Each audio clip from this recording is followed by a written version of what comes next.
Hey guys, what's happening? Niyat here with Film Comics Explained, and as requested, today we'll be taking a look at the Nemesis-T type featured throughout the Resident Evil series created by Capcom.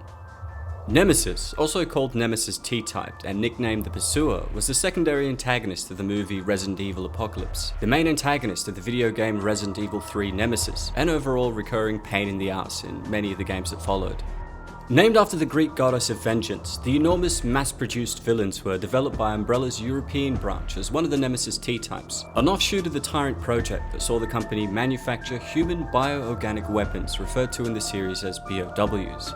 The idea behind them was to create towering, biologically engineered super soldiers that still had the power of tyrants but were more intelligent and able to follow orders. Though I should point out that the final goal of Umbrella Pharmaceuticals was the creation of BOWs that they could sell to the United States military so that they could, through accumulated revenue, fund their own eugenics program. By 1988, Umbrella USA and Umbrella Europe were competing to achieve this by breaking ground in mutative scientific endeavors. Umbrella's USA Arclays laboratory set up the Tyrant project, while Umbrella's Europe No. 6 laboratory began the Nemesis project, which aimed to create parasitic organisms that would take over brain functions in a BOW host. Both projects reached obstacles that could not be resolved for years to come, with the Tyrant project lacking results for 10 years until the completion of the T-002, and the Nemesis project finding no host which could survive the intense procedure. I've actually covered the T-00 Tyrant variant known commonly as Mr. X, which was one of the earlier prototypes, in another video which I'll be leaving a link to below in the description. But with that having been said, before the events of Resident Evil 0, Umbrella used the progenitor virus to create the Tyrant virus, which they hoped could be used to manufacture robust organisms. A problem with the virus's compatibility with humans set the project back, as only 1 in a million humans with a very rare genetic makeup were capable of mutating into potent and manageable lifeforms, while the rest turned into mindless zombies that were only keen on eating people. The company eventually overcame the setback by resorting to using clones of Sergei Vladimir, one of their executives who happened to be genetically compatible, and these mass-produced tyrants were given the label T-103.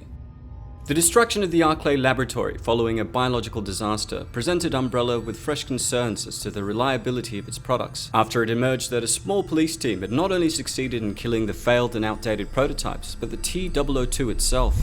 Restarting the Nemesis project, Umbrella Europe requisitioned several of the new T-103 clones to serve as test subjects. While their initial attempts ended in failures, Umbrella was finally successful after creating the NET virus derived from the Nemesis parasite. When placed in a Tyrant host, the parasite caused violent mutations that enabled them to rapidly regenerate from almost any injury, while still granting them the ability to retain a form of their intelligence. The virus also hijacked their brain functions, giving Umbrella a degree of control over their actions without killing the host. These powerful abominations were feared by all that were unfortunate enough to wind up on their hit list, in part due to their inhuman strength, speed, durability, high pain tolerance, proficiency with weapons, and most importantly, their higher intellect which set them apart.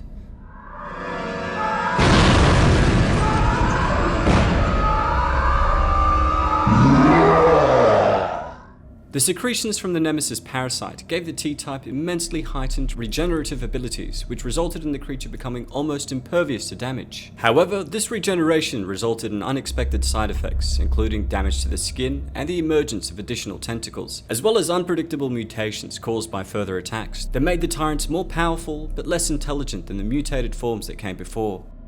First seen in Resident Evil 3, the Nemesis was initially deployed by the Umbrella Corporation as a field test to hunt and kill a skilled STARS police team before they could expose the company's nefarious activities. Uttering the word STARS whenever it made its appearance, the creature would chase our playable character, Jill Valentine, throughout the game.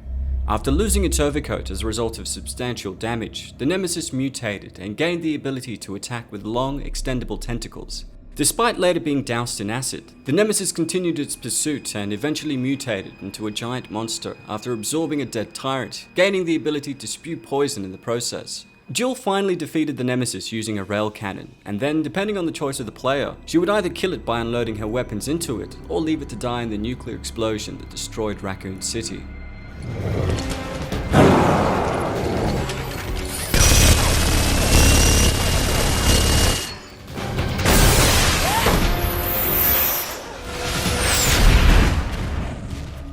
When it comes to the Resident Evil film series, the character's design was left relatively unchanged, with Nemesis seen brandishing a rocket launcher and similar attire, as well as a forearm-mounted railgun, modelled after a heavily modified minigun.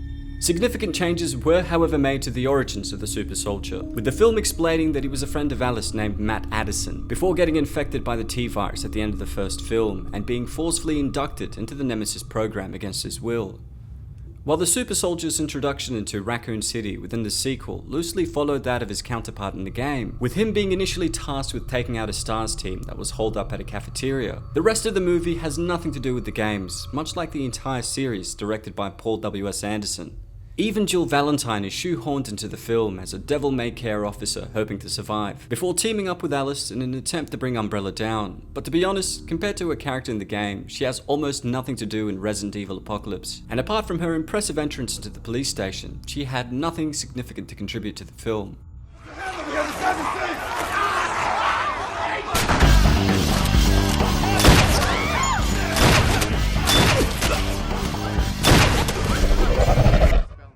I thoroughly enjoyed the first film and thought it was an exciting, tense, and entertaining loose adaptation of the concepts derived from the Resident Evil games, but have to admit that they completely missed the mark with the rest of the series, turning the thrilling games into nonsensical shoot-em-ups void of any substance.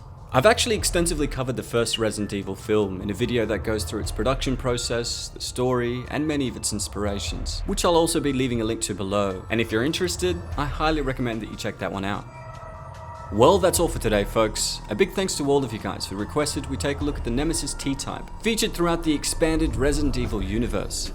Don't forget to hit subscribe and click the notification icon to stay up to date on all my content, and if there's anything else you'd like to request, please don't hesitate to ask.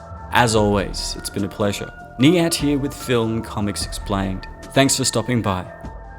I'm surprised there's anyone left alive. They're stars. Special Tactics and Rescue Squad. They're the best. Fire!